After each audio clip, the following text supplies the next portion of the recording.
The day Mulla pretended to be a rooster. The village of Akshahir was a peaceful place, at least on the surface. People greeted each other politely, shared tea in the evenings, and prayed together at dawn. But beneath that calm lived a very noisy habit. The villagers complained about everything. The well leaked, the bridge creaked, the dogs roamed freely. The market was chaotic. People woke up late, and for every single problem, there was one magical solution. Every morning, villagers walked past the broken well. Terrible situation. One would say, "Yes, yes, someone should fix it," another replied, while continuing on their way. At the market, merchants argued over space. This place needs organization. Absolutely, someone should manage it properly. Stray dogs barked at night. Unacceptable. Someone should control them. Everyone agreed, but no one moved. Only one man truly noticed the pattern. That man was Mulla Nasruddin. He watched silently, leaning on his donkey, listening at the tea house, nodding thoughtfully as complaint after complaint floated through the air like smoke. One evening, the conversation grew especially heated. "The villagers has lost discipline," shouted Hasan the baker. "No one wakes up on time anymore." "True," said Mehmet the butcher. "Half the village sleeps through dawn prayers. This would never happen if someone took responsibility." Mullah sipped his tea slowly. "Someone, someone," he murmured under his breath. That night, Mullah went home thinking and smiling. Before sunrise the next morning, Akshahir heard something it had never heard before. Cock-a-doodle-doo, cock-a-doodle-doo. The sound tore through the village like lightning. Dogs barked, babies cried, doors slammed open. What is that? Is the world ending? Is something being murmured? Then they saw him, Mulla Nasruddin, standing proudly on top of the village fountain, arms spread like wings, chest puffed out, face serious. Cock-a-doodle-doo, cock-a-doodle-doo.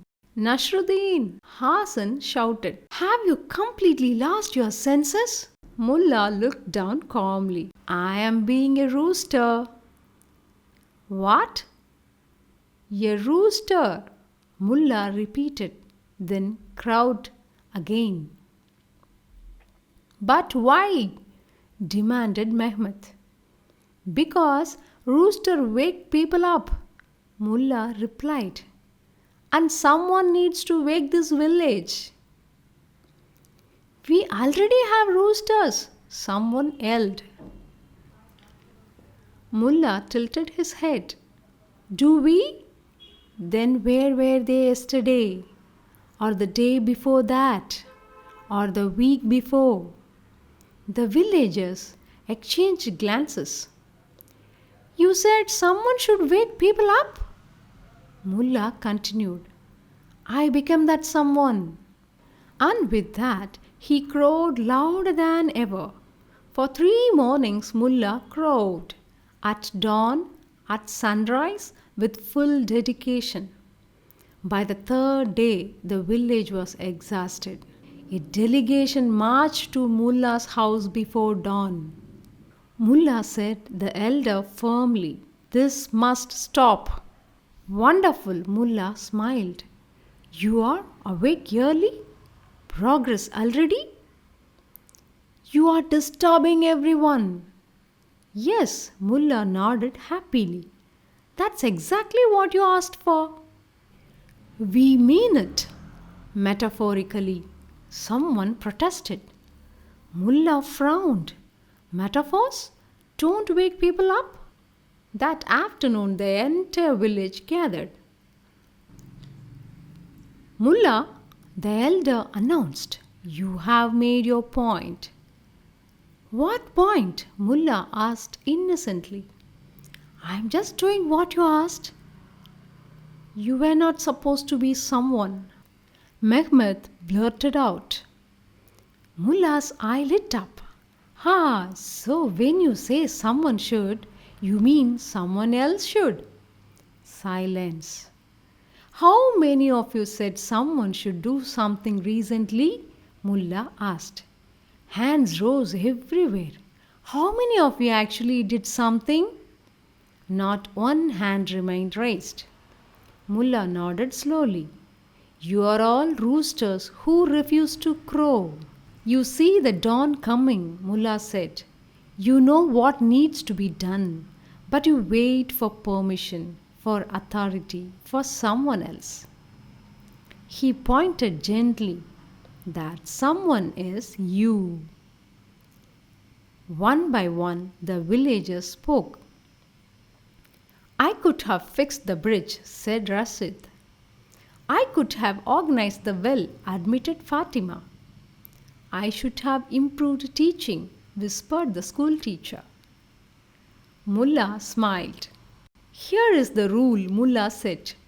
"When you say someone should, ask one question. Could I be that someone? If yes, act. If no, be specific. Name the person, make a plan, help. Otherwise," he grinned, "I will continue crowing." The next morning, Mulla opened his door ready to crow, but he stopped. The village roosters were crowing again. The bridge was being repaired. The well had ordered. The dogs were fed. Hasan laughed. "You can stop now, Mulla." Mulla smiled. "I never wanted to be a rooster. I just wanted you to remember you already have voices." That evening, a wooden rooster appeared at Mulla's door. A note read, "Thank you for waking us up." As Mulla walked through the square, he heard two boys talking. "Someone should build a playground. Could we be that someone?" Mulla smiled and kept walking. The village had learned to crow. Every complaint is a responsibility in disguise. Every someone should is an invitation. Don't wait for the dawn. Be the rooster that announces it. Cock-a-doodle-doo. Sakura genius.